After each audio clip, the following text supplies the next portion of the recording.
It began as a solution to a problem, was launched by a handwritten memo, and made its first home in buildings no one else wanted. But there was no denying the vision of its founders, or the hard work of thousands of men and women who over 40 years have built on that vision. And today, the Defense Logistics Agency is recognized around the world as the standard of logistics excellence. As the 1960s approached, it was clear to the world the U.S. star was rising. The country was growing, looking to new frontiers, moving to a different rhythm. But the tide of change had not reached everyone. Among the armed services, logistical support organizations were still as they had been for a century and a half, separate from each other, and each with its own way of doing things. Before DLA, each service had its own supply system, its own logistics system, its own depot system, its own communication system. For example, the couplings on fire hose. The couplings that are used in the Navy were different than the ones used in the Army. The ones in the Army were different than the Air Force.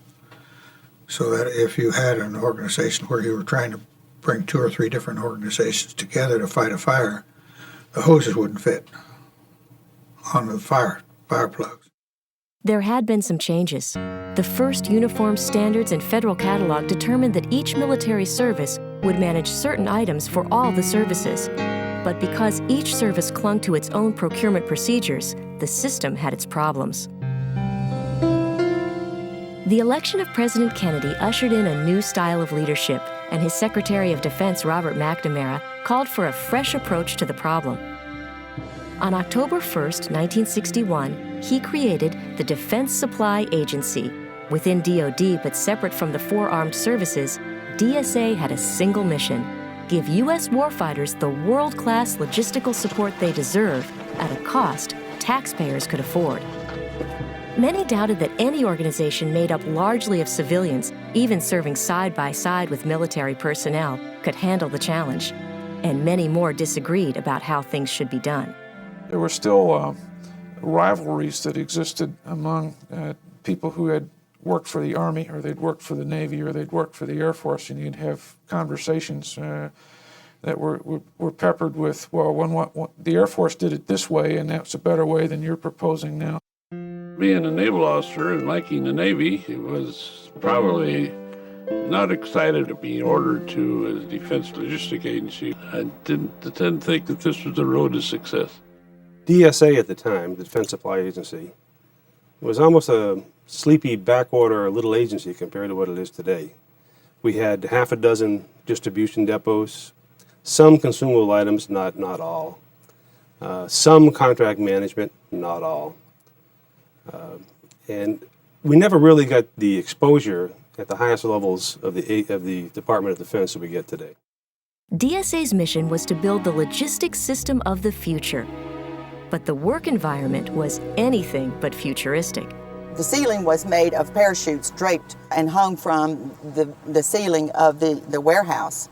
And of course, electrical cords and the phone cords hung down from the ceiling onto your desk. The floors were checkerboard, black and white tile over concrete, the coldest, hardest floors you can ever imagine, gray, ugly desks that half the drawers didn't work, file cabinets that came from warehouses where half the drawers wouldn't close, let alone a lock.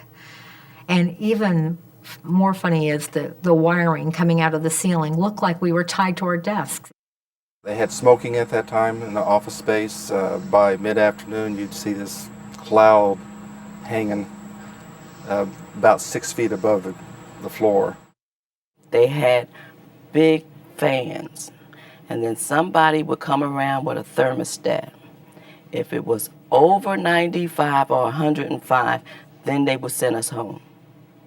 But if it never reached that, we had to stay. I was a GS1 clerk typist, and my typewriter was a manual typewriter. And I was pondering the old pink and green carbon paper where you had to make 7 copies of every letter, and every time you made a mistake, you have to throw the whole thing away because there was no way to correct it.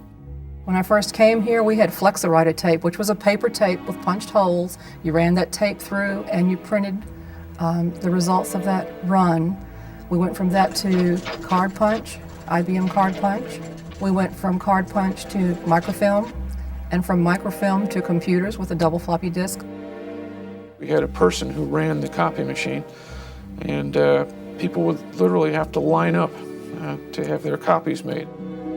They'll give you a bunch of tickets, and then you would start at section 1 and work yourself up to whatever section the 25 tickets that you had within, all the items going to a given customer would be assembled, and then they would take that down to the packing area to put in containers for shipment.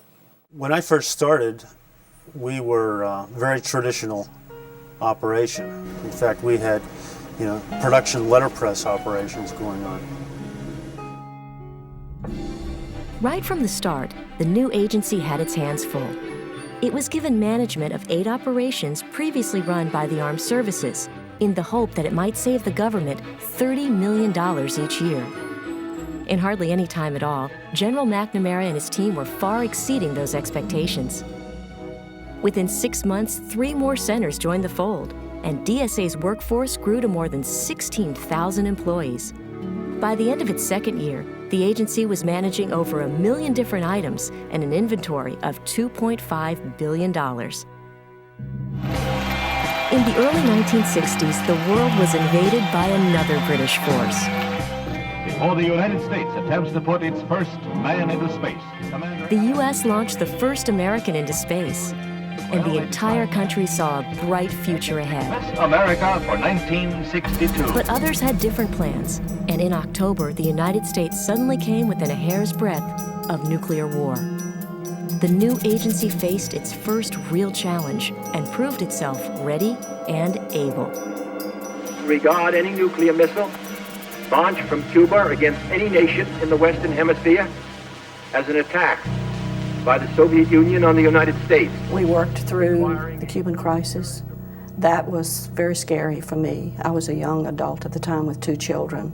In 1962, during the Cuban Missile Crisis, there was an almost overnight change in the atmosphere because during the Cuban Missile Crisis, it was a surprise and the intelligence was passed around. Of course, we had different secret and top secret security measures at that time. I was a secretary and my typewriter ribbon was cloth, and so it had to be taken out of the typewriter and locked up at night in a secure area. And because we were managing photographic supplies and the reconnaissance film that was used for those reconnaissance flights was taken out of the warehouses here.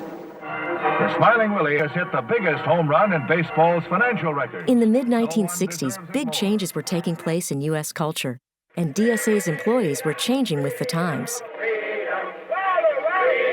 When I first came to work here, I guess in the middle of the civil rights movement, that some changes have been made to better things for blacks. The bathrooms and the doors entering the bathrooms and all were painted, had been painted over, but you could still see the letters, white only and color was on the doors.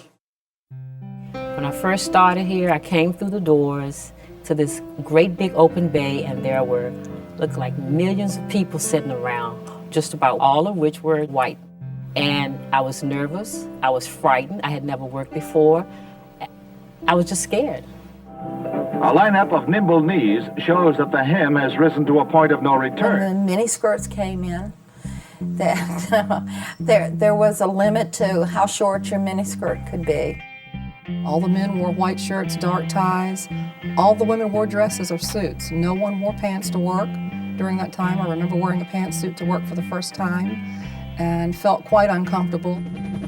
Even more profound changes took place with U.S. troops in Vietnam, and nowhere was the change more dramatic than at DSA. It was a busy time. I was, at age 16, 17, thrown into working sometimes 14, 15, 16 hours a day.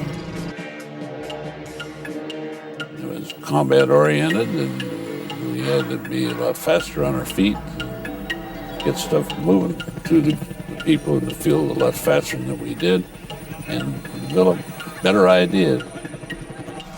Goods would come in on rails. We had boxcars of soap, textiles, tent poles, tents, just about anything that a military person could use was coming in and out of here.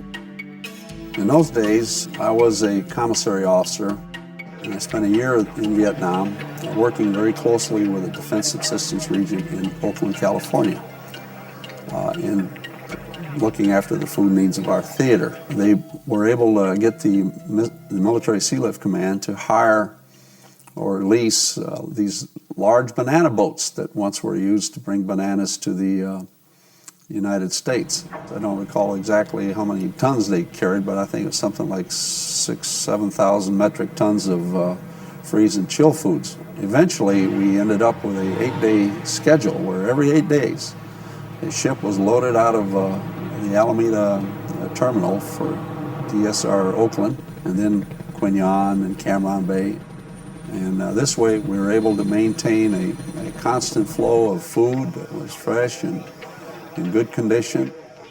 One day, a rabbi from the 101st Airborne showed up, and he says, "We need some kosher Coke."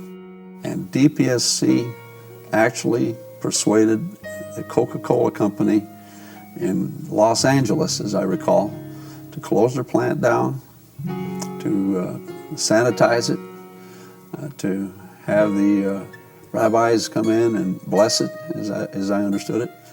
And they produced kosher Cokes for our soldiers in Vietnam. Between 1965 and 1969, DSA delivered over 22 million tons of dry cargo and 14 million tons of bulk petroleum to Vietnam. And the agency's total procurement soared past $6 billion. To manage this surge in volume, DSA acquired 5 more Army and Navy depots, completing the vast depot network that served the agency's customers well into the 1990s, and began merging operations as a first step toward the streamlined organization of today. The agency was also charged with administering most defense contracts, and almost overnight, the agency's mission expanded from strictly supply operations into providing full logistics services. The 1970s brought a new sweetheart into the U.S. People hustled to the dance floor, and DSA was going through its own brand of change. DSA established the Defense Property Disposal Service in Battle Creek, Michigan, to help dispose of assets returning from Vietnam, and acquired worldwide responsibility for procuring and managing food items and bulk energy products in support of U.S. warfighters overseas. As the agency's workload had grown, technology had become increasingly important, and the technology that proved most important was an automated system called SAMS. We got up to 1 million items of supply, pretty much with the same amount of people. So if it wasn't for automation, there was no way you would be able to process that kind of volume in the almost real-time time frames. SAMS proved itself, it worked. We had more opportunities to be creative because SAMS was being developed, transaction. The young people today don't have those opportunities. They're coming into a system that's already established.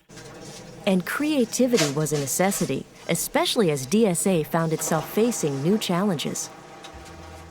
When the Arab nations boycotted and cut production in '73, the most noticeable thing from everyone's perspective, I guess, was the price of oil just went through the roof. We saw prices that were unheard of prior to that time. We had some very close calls in terms of being able to meet mission. I know at one point on the east coast of the United States, we were down to about 5 days of supply of jet fuel for the Navy. A very precarious situation. We never failed to supply fuel that was needed for a mission.